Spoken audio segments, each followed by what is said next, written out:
Salut à tous, bienvenue sur la chaîne. Aujourd'hui, donc, comme promis, on va regarder, je vais essayer de répondre à toutes les questions que vous m'avez posées dans la première vidéo concernant l'A800DE. Donc, ce que je vais faire, je prends tous vos commentaires, on va les passer un par un, et puis je vais vous nommer, comme ça vous aurez la réponse en direct. Donc, Nicolas Joachim, tu me demandes ce que je pense du confort de la selle et de la protection. Bon, tu as eu un peu la réponse dans la vidéo, je te l'ai dit, le confort, il est top, vraiment rien à dire. Quant à la protection, ça dépend de tout un chacun. Sache qu'il existe une bulle haute. Je vous parlerai après du prix de toutes les options. Mais bon, pour moi, ça suffit largement si jamais tu ne fais pas d'autoroute et si tout dépendra après de ta taille. On reparlera de ça. Confort, c'est pareil. Sache qu'il existe une selle position haute, position basse. 30 mm de plus en position haute, 20 mm de moins en position basse. Je vous donnerai les prix des selles aussi tout à l'heure. Donc, une moto que tu peux adapter quelle que soit ta taille. Ensuite, Drums88 qui me demandait ce que je pensais de l'éclairage. Donc j'ai pu tester la moto la nuit. C'est assez exceptionnel, mais c'est l'avantage d'avoir eu cette moto sur 2 jours. Pour moi, l'éclairage, il est très bon. Je vais essayer de te mettre une vue, mais c'est pas très net. Je l'ai filmé, mais honnêtement, avec la GoPro de nuit, c'est pas fantastique. Sache quand même que en code, tu as un éclairage en forme de triangle, donc avec une base assez étroite, et après c'est assez large. Donc tu vois assez bien sur les côtés. Et le plein phare, lui, t'augmente ton faisceau. En plein phare, c'est parfait. En code, pour moi, c'est satisfaisant. Le seul truc, c'est que tu as, comme tu as un triangle, les coins sont un peu sombres. Peut-être mettre des longues portées ou des anti-brouillards qui te permettront de compenser, je pense plutôt aux anti-brouillards, qui permettront de compenser ce trou que tu pourras avoir sur les côtés, mais qui ne, personnellement, m'a pas gêné. Autre question donc de Explorer in Bike. Alors tu me demandes conso, autonomie, confort. Bon, consommation, comme je te l'ai dit au début, j'étais plutôt à 5 litres 1, mais après en fin de parcours, et même quand je l'ai ramené chez Patrick Salle, j'étais à 4 litres 7. Tu vois, en roulant sur les petites routes normales, tu as vu les vitesses sur lesquelles je roule. Donc la consommation, elle est vraiment bonne. Et l'autonomie, je pense que tu peux faire facilement 300 km, voire 330 km. À mon avis, c'est sans problème. Tu as 20 litres d'essence. Tu me parles du confort, j'en ai parlé précédemment, aucun problème. Puissance suffisante pour doubler en toute sécurité, c'est sans aucun problème. Je te l'ai dit déjà, les 3 premiers rapports sont plus courts. Alors que tu sois sur national, départemental, autoroute, en plus sur autoroute, dès que tu as passé les 6000, bon, ça monte jusqu'à 9000, il n'y a aucun problème, tu l'as vu, l'accélération elle est bonne, et sans changer de rapport en 6e, même quand tu seras chargé, tu peux ouvrir et ça part. Donc pour moi, la puissance est largement suffisante. Freinage arrière suffisant. Alors, je ne dirais pas qu'il est suffisant, il est super efficace. C'est un des meilleurs freins arrière que j'ai pu tester jusqu'à présent. Il te permet vraiment de tasser ta moto et il est puissant. Donc, gros point positif pour le frein avant. Réglage de fourche avant, pas trop de plongée. Alors, la fourche est réglable dans tous les sens. La plongée, tu l'as vu dans la vidéo. Si tu freines très fort, la moto plonge. On a 220 mm de débattement, donc il n'y a pas de secret. Par contre, comme je te l'ai dit, si en entrée-virage, tu freines d'abord avec le frein arrière, ça te permet de tasser ta moto et ensuite tu prends le train avant, la plongée, elle est très très limitée. Et dans tous les cas, en fonctionnement normal de tous les jours, c'est-à-dire dans 95% des cas, tu n'as aucun problème au niveau de la plongée. Et le freinage est efficace. Je rappelle toujours la même chose, mais c'est un YouTuber que j'aime bien. Tom Barrer a fait une vidéo sur la 800DE et le freinage d'urgence. Je vous invite à aller la regarder. Ça vous apprend déjà comment faire un freinage d'urgence. Et en plus, il le fait avec la 800DE. Comme ça, vous verrez un peu comment réagit la moto en plongée. Raoul Lenormand, tu me demandes mon avis sur la boîte et le quick shifter et s'il y a la facilité en off-road. En off-road, je reviens à mon commentaire précédent, va voir la chaîne de Tom Barrer, lui c'est faire du off-road, moi je suis zéro. Donc tu vas t'apercevoir que la moto, oui, il n'y a aucun souci pour le off-road. La boîte et le shifter, j'en ai parlé. Ce que je te disais, donc, c'est qu'au début j'ai trouvé la boîte un peu, entre guillemets, rêche sur les 3 premiers rapports, avec un shifter qui va un tout petit peu accrocher, mais ça s'est atténué au fil du temps. Et à la fin, ça le faisait que de temps en temps, en fonction du régime moteur. Donc je pense que c'est une histoire de rodage et qu'après, de toute façon, après le quick shifter, il est génial. Et sur la vitesse, qui est le même moteur, le quick shifter était hyper top. Donc Je pense que là, c'est juste une histoire de rodage. Et dans tous les cas de figure, c'est vraiment infime. C'est des situations dans lesquelles, normalement, tu n'utilises pas le quick shifter, quoi. Moi, à basse vitesse, pour rétrograder, ben, je prends l'embrayage. Voilà, c'est... ben, après... Donc, quick shifter, pas de problème. Et boîte, ben, pas de problème non plus. On me demandait... là, je vais y revenir à la fin. Raymond Auclair, tu me demandais ce que je pensais à comparer avec la Transalp et bien sûr avec la Guzzi V85. Ça, je vais y revenir. J'ai fait exprès de ne pas parler de la V85 parce qu'il y en a pas mal qui m'ont posé la question dans les commentaires. Je vous en parle à la fin parce que c'est un sujet qui me touche déjà et donc je vous parlerai un peu de cette comparaison entre les deux machines.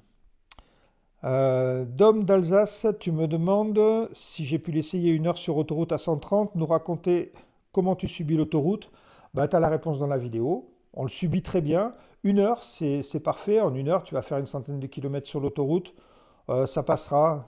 De toute façon, c'est avec un trail, sauf si tu as un gros trail avec grosse bulle, c'est jamais plaisant. Moi, avec ma 1290 Super Adventure T, je suis allé à Cologne en Allemagne sur un week-end, 2700 km d'autoroute. Même si tu as une bonne protection, tu en as ras-le-bol au bout de 2 heures. Ça ne changera pas. Donc, tu peux faire de l'autoroute, bien sûr. Tu me parles de la montagne des lacets. Alors bon, mais j'ai pas pu aller dans les Pyrénées, il ne faut pas exagérer quand même. J'ai eu la moto que sur une journée de roulage. Je l'ai eu 2 jours, mais j'ai roulé qu'une journée. Et non, je ne peux pas aller dans les Pyrénées, ça me fait trop de kilomètres. Puis je ne peux pas non plus leur mettre 1500 kilomètres sur la moto. Comme je l'ai dit, ce n'est pas une moto du Parc Presse Suzuki, c'est une moto de la concession. Voilà, il faut que je sois un peu raisonnable. Dans tous les cas de figure, les cols de montagne, tu sais, les petites routes que j'ai faites ou les cols de montagne, c'est à peu près pareil. Sauf que bah, je ne sais pas comment toi tu pilotes en montagne. Moi, je suis toujours plus à l'aise en montée. Donc, je me dis que si sur le plat elle va bien en montée, je serai encore plus efficace. Et je suis toujours moins bon en descente. Donc, cette moto, elle est capable de le faire sur les petites routes. Je ne vois pas pourquoi elle ne le ferait pas sur les cols de montagne. Elle a une super maniabilité. Elle est très stable. Donc, aucun problème pour aller faire du col de montagne. Et en fin de compte, qu'est-ce que tu me demandais? Oui, qu'est-ce qu'on a au niveau des cervicales, des bras et des fesses et du cou, si c'est mieux que la Norden Expedition ou la Guzzi V85? Pour les comparaisons moto, j'en parle à la fin. Pour tout ce qui est cervical et tout, je te rappelle, l'ancienne deuxième ligne, j'ai les cervicales à moitié soudées, j'ai des problèmes de genoux, donc tu vois, je suis vachement sensible au confort. Et avec cette moto, j'ai fait 600 km, je suis rentré à la maison, j'avais pas de douleur. Donc, je pense que je suis une bonne référence là-dessus. Je ne suis pas une bonne référence en tout terrain, mais sur le confort des motos, je suis une très bonne référence, je pense. Et cette moto, tu peux y aller sans problème. Tu n'auras pas de problème de cervical, de bras. Je te dis 600 km de petite route dans la journée. Tu m'aurais dit rentre à 20 heures, j'en aurais fait 800. Donc aucun souci de ce côté-là. Pierre M, tu me demandais si je pouvais faire la comparaison avec la 890 Adventure. J'en parlerai bien tout à l'heure de cette 890 Adventure puisque j'étais ambassadeur KTM pour les KTMD et j'ai pu avoir cette moto pendant 400 km. J'ai roulé avec 400 km sous la pluie et de toute façon je vous ferai une vidéo de test. James J, tu me demandais son placement par rapport à la DZRX, l'Husqvarna Explore et les autres machines essayées.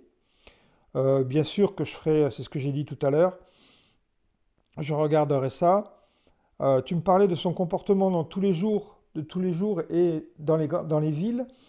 Pour tous les jours, bah oui, c'est une moto idéale. Honnêtement, tu l'as vu, tu peux sangler ton sac à l'arrière. Je ne suis pas très top caisse. Je vais avoir un sac SW Motec 260 dry bag. Je vais faire l'essai de ce sac. Je me suis payé avec mes propres deniers, hein. Je ne suis pas sponsorisé par SW Motec. Ils ont refusé, mais ça n'empêche que j'aurai ce sac sur la Guzzi et je vous en parlerai. Et pour moi, c'est la bonne solution. Voilà, mais on en reparle. Donc pour se balader en ville avec ça, c'est parfait, pas besoin d'autre chose. Et question chauffe-moteur, non, moi j'ai pas senti. Au final, j'ai à un moment donné senti que c'était un peu chaud côté gauche, mais non, ça s'est pas reproduit, donc je pense que je sais pas, peut-être qu'il y avait à ce moment-là quelque chose. La température moteur, quand tu roules, elle est à 84 degrés, tu montes à 107 degrés quand tu es à l'arrêt, le ventilateur se déclenche. Rien d'exceptionnel et en tout cas pas de gêne. Maintenant, j'ai pas eu 35 degrés non plus pour tester ça. AT, tu me parles de la ville, l'autoroute, j'en ai parlé. Économique à l'usage, oui, elle ne consomme pas. Confort, ben, il n'y a aucun problème. Tu me parlais, est-ce qu'on peut faire un road trip de 3 semaines sur la moto avec un peu de bagage? Ben oui, sans problème, tu peux y aller tranquille. C'est une moto qui est faite pour ça, c'est une moto qui est faite pour rouler loin, pour faire des cols de montagne, pour partir sur 3 semaines. Si un jour Suzuki veut bien m'offrir le voyage, je te l'amène au Cap Nord, cette moto, sans aucun problème. Et donc ça fait à peu près 10 000 km. Et je le ferai avec plaisir avec cette moto, que ce soit sur autoroute ou sans autoroute. Donc aucun problème pour partir en road trip. Qu'est-ce que tu me disais d'autre? La fiabilité. Bon, bah, difficile de dire, le moteur il est récent. Les coûts d'entretien, révision tous les 2 ans, ou 12 000 km, ou 24 000 km de mémoire pour les soupapes. Classique, hein. Au niveau des prix, j'ai pas demandé, j'essaierai de te trouver l'info. J'ai pas demandé combien ça pouvait coûter au niveau du prix. Sa sonorité, je t'en ai parlé, tu l'as entendu. Une sonorité étouffée. C'est pas une moto qui fait beaucoup de bruit. Tu pourras améliorer les choses si tu veux avec un échappement, mais bon, je sais pas trop dans l'air du temps en ce moment. C'est toi qui vois. Bon, je l'aime bien telle qu'elle est là, c'est discret et pour moi ça va bien. Tenue de route saine, oui, sans problème. La tenue de route, rien à dire sur la moto. C'est une machine qui tient très bien la route et pour la mettre en défaut, bah, va falloir se lever de bonne heure quand même. Qu'est-ce qu'on avait d'autre comme question? Robert Maranos, tu me demandes confort de selle, position des jambes, vibration pour le passager ou la passagère ou le pilote. Si tu regardes au niveau des vibrations, il n'y en a pas. Je t'ai expliqué que le moteur a ce fameux système de double balancier qui vient contrer les vibrations moteur. Et on n'a pas de vibration sur la moto. Elle est très soft, elle est très douce. Le moteur est doux. Tout est doux sur cette moto. Donc il n'y a vraiment aucun problème. Position des jambes, je te l'ai mis, je fais 1,86 m. Alors sache que j'ai des jambes qui sont assez longues. Et tu vois, pourtant, je n'avais pas les jambes très repliées. Donc pour moi, la position, elle est top. Et comme je te l'ai dit, tu peux mettre une selle haute ou une selle basse si jamais tu veux t'améliorer. Les cale-pieds, quand même, sont légèrement reculés, hein. Tu n'as pas les cale-pieds droits. C'est moins droit que si tu regardes sur une Transalp, par exemple, ou sur une 890 Adventure, où tu as les jambes plus droites. Là, tu les as légèrement repliées, mais je trouve que c'est bien parce que tu es bien en appui sur les cale-pieds. Donc pas de souci. David, tu me dis, je suis curieux de savoir si elle a autant de couple ressenti que ta V85 TT. Non. Non, là je réponds carrément non. Pourquoi? La 800DE a pas mal de couples. Ça on est d'accord. Un peu plus de 7 kg à 6500 tours. La V85, c'est son argument massu. Elle a 8 kg à 5000 tours. Donc ça c'est imbattable. Donc, oui, je te réponds direct à la question. La V85 a plus de couples que la 800DE. Est-ce que pour autant la 800DE n'est pas puissante à bas régime? Je te dis non. Tu l'as vu, tu regardes un peu, je prends des virages en 5e, en 6e, tu reprends, tu ouvres, ça part. Donc c'est quand même tout à fait satisfaisant, mais la V85, elle est au-dessus du lot de toutes les machines mid-size qui sortent actuellement. Ça c'est mon avis, et de toute façon, les chiffres, pour une fois, mon avis va avec les chiffres. Montagne Gut, tu me demandes, tu dis, oups, j'espère qu'il n'est pas trop tard, mais si tu peux, donne-nous le prix de toutes les options. Non, il n'est pas trop tard, et je vais te donner de suite le prix de toutes les options. Donc, tu as une bulle haute qui vaut 103 euros. Je n'ai pas les photos, je suis désolé, hein, mais tu pourras les trouver plus tard sur le net, mais pour l'instant, je n'ai pas eu le catalogue. Donc, bulle haute, 103 euros. Tu peux avoir une selle haute de 30 mm et basse de 20 mm. La selle vaut 199 euros. Tu peux avoir les poignées chauffantes, mais là c'est ahurissant, 440 euros les poignées chauffantes. Laisse tomber. Je te proposerai quelque chose tout à l'heure. Tu peux avoir un sabot moteur pour 360 euros. Là on est dans les prix du marché à peu près. SW Motec, tout ça, c'est à peu près les mêmes prix. Pour changer le sabot moteur si tu fais du tout-terrain. Si tu fais que de la route, le petit sabot moteur plastique suffit largement. Tu peux bien sûr avoir des valises. Là, tu vas en avoir pour 1000 euros. Moi, je te conseille, si tu veux mettre des valises, d'aller chez Lone Rider pour avoir des valises semi-rigides qui t'éviteront quand tu tombes, si tu tombes en TT ou sur la route, de te coincer les jambes sous les valises et de te faire écraser les jambes. Si tu as des questions sur Lone Rider, je ne suis pas sponsorisé, hein, mais je sais que j'ai pas mal échangé avec eux là-dessus et ils ont des super valises et tu peux regarder d'ailleurs tous les commentaires sur Lone Rider, ils sont excellents. Tu peux avoir des feux additionnels, là aussi, laisse tomber 670 euros les feux additionnels. Va sur LED Perf ou Denali. LED Perf est moins cher, évite les trucs chinois. Tu en as certains qui te diront qu'il n'y a pas de problème. Moi, je préfère aller sur LED Perf, personnellement. Et j'ai toujours équipé mes motos avec LED Perf. Et là, tu trouveras ton bonheur pour largement moins que 670 euros. Voilà ce que je pouvais te dire Sur les options, ouais, je reviens aux poignées chauffantes à 440 euros. Si tu vas sur la chaîne, tu verras que j'ai essayé des gants Gerbing. J'en suis super content. Ça fait maintenant plus de 6 mois que je les ai. Ça doit valoir dans les 220 ou 240 euros avec les batteries. Plus tu peux le brancher sur ta batterie de la moto directement si jamais tu es sur longue distance. Va voir mon essai des gants chauffants. Ils sont top. Et en plus, tu as une remise avec le code promotion. Dépêche-toi parce que je n'aurai pas ce code promotion tout le temps. Donc je te conseille ça plutôt que de mettre 440 euros dans des poignées chauffantes. Au moins les gants, si tu changes de moto, bah, tu les auras toujours. Qu'est-ce qu'on avait d'autre? Là, j'ai répondu là-dessus. Chris Dranner, tu me dis, as-tu la possibilité de tester le duo? Je vous en ai parlé. Au mois de juin, j'aurai une passagère qui va venir et qui va faire avec moi l'essai de, je pense, de la 800DE. On en fera peut-être deux en duo. C'est pas évident parce que moi, mon épouse ne roule pas. Donc, je demande à des amis de venir faire le passage avec moi. Et la prochaine, donc, ça sera une motarde. En plus, elle pourra vous donner son avis en tant que motarde. Donc ça sera vers le mois de juin, milieu du mois de juin. Christophe Bess, bonjour, je mesure 1,70 m. Penses-tu que cette moto est faite pour ma morphologie? Ta morphologie, je ne sais pas, parce que chacun est un peu différent au niveau de la longueur des jambes. 1,70 m, ça passera tout à fait, au pire avec la selle basse. Il n'y a aucun souci. La selle est étroite, la moto est étroite, et tu l'as vu, même moi 1,86 m, j'ai les jambes repliées. Toi 1,70 m, tu auras les jambes tendues. Si tu veux assurer, tu mets la selle basse. Aucun souci. Qu'est-ce qu'on avait d'autre comme question? Je pense que c'est tout. Oui, j'ai répondu à toutes les questions. Bah alors maintenant, on en vient à la comparaison. Alors avec quoi je peux comparer cette moto? Donc vous m'avez parlé de la Northern Expedition, de la Desert X, de la 890 Adventure. Pour moi, on ne peut pas les comparer parce que c'est des motos qui sont beaucoup plus chères. On est entre 14 500 pour la 890 hors option et on monte à 17 400 pour la Desert X. Donc c'est des motos qu'on ne va pas pouvoir réellement comparer. Tout ce que je peux vous dire, c'est que d'un point de vue confort, si je compare la 800DE avec les motos qui pour l'instant pour moi sont les plus confortables, c'est-à-dire Northern Expedition et Desert X, qui ont des suspensions souples, une selle super confort, eh ben, la 800DE elle fait pareil. D'accord? Tu auras moins de protection que sur la Northern, mais tu en auras autant que sur la Desert X. D'accord? Puisque tu as une petite bulle sur la Desert X.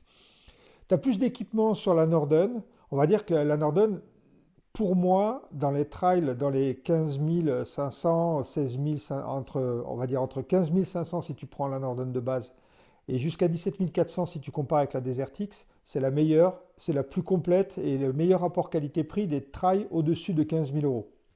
Maintenant, je ne peux pas la comparer avec la Suzuki qui fait 11 499.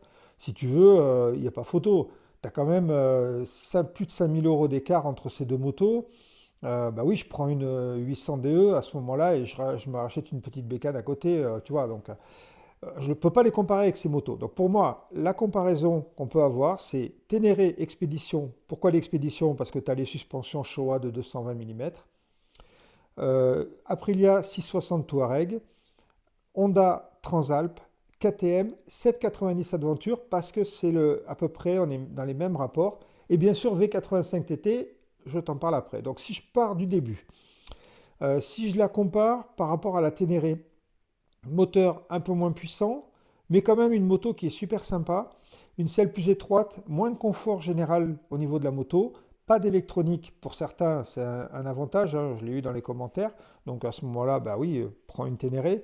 Maintenant, c'est une moto qui est moins polyvalente quand même que la 800DE, donc si tu veux quelque chose de polyvalent pour aller au taf, pour te balader à deux, pour aller, enfin, si tu veux une moto qui peut avoir des bagageries pour te balader en ville, faire des longs trips, quand même, je pense que la 800DE est mieux appropriée que la Ténéré. La Honda Transalp, je t'en ai parlé. Déjà, basiquement, j'ai pas essayé cette moto, mais j'aime moins cette moto. Je trouve, question finition, elle fait beaucoup plus économique. Quand tu regardes le bras oscillant, quand tu regardes pas de protection moteur, pas de berceau qui protège le moteur. Tu vois, pas de protège-main, pas de quick shifter. Donc, elle est moins chère, mais elle est moins bien équipée.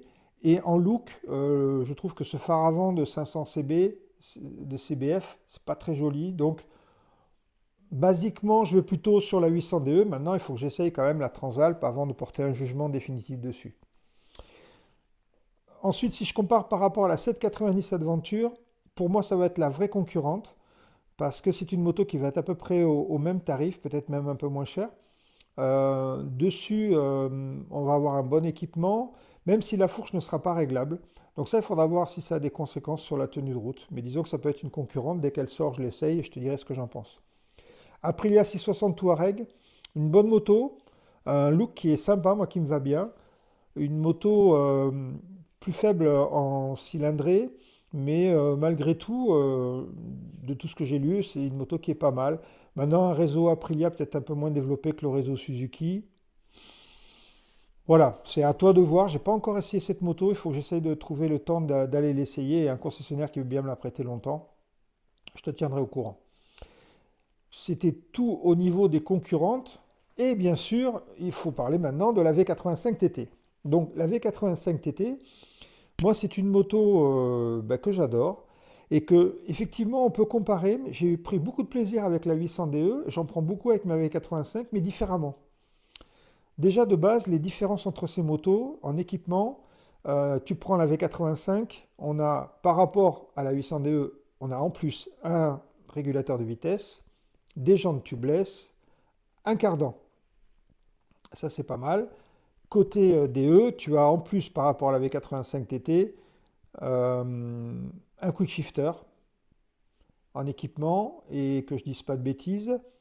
Et c'est tout au point de vue des équipements. Par contre, tu as un moteur qui va être plus fun dans le. Si tu aimes bien accélérer, pousser un peu tes régimes, va vers la 800DE. Si tu aimes rouler sur le couple, le gros couple avec un peu de vibration, va sur la V85 TT. Deux caractères totalement différents, mais pour un même plaisir sur la route. Si moi je dois avoir le choix entre les deux, pour l'instant, mon cœur balance toujours vers la V85 TT parce que j'adore ce gros couple à bas régime quand tu repars. J'adore sa tenue de route. C'est une moto qui est très saine. C'est une moto qui vibre avec un peu de vibration, qui claque. Tu vois, qui a une âme au final. Donc c'est une moto que je préfère. Le petit truc que j'ai vu avec la 800DE, c'est que comme c'est une moto qui monte facilement au régime, qui est super confort, qui est sans vibration, qui est très soft, bah, tu es vite en excès de vitesse, hein. Ce que je te disais, tu es vite à 120. Donc moi, c'est un truc, j'avais largué ma 890 parce qu'il n'y avait pas de confort et parce que c'est une moto avec laquelle tu étais facilement hors limite. Avec la V85, j'ai trouvé un bon équilibre pour moi. Voilà, pour moi, je te le répète, V85 TT, parce que c'est la moto qui me va bien, c'est la moto avec laquelle je prends du plaisir sans aller vite, c'est la moto qui est confortable aussi, avec laquelle je pourrais voyager, et d'ailleurs je voyagerai aussi avec, je vous ferai une petite vidéo dessus. D'ailleurs je serai avec cette moto à l'Aventure Alp Moto Festival en septembre, et j'espère vous y rencontrer si vous y allez. Donc voilà, pour moi la V85 TT est bien. Maintenant, si jamais on me disait, bah voilà, on te donne les deux motos, laquelle tu choisis, oui, je prends la V85 TT, mais la 800DE est vraiment très très proche. Le seul truc, c'est que c'est différent quand même à l'utilisation.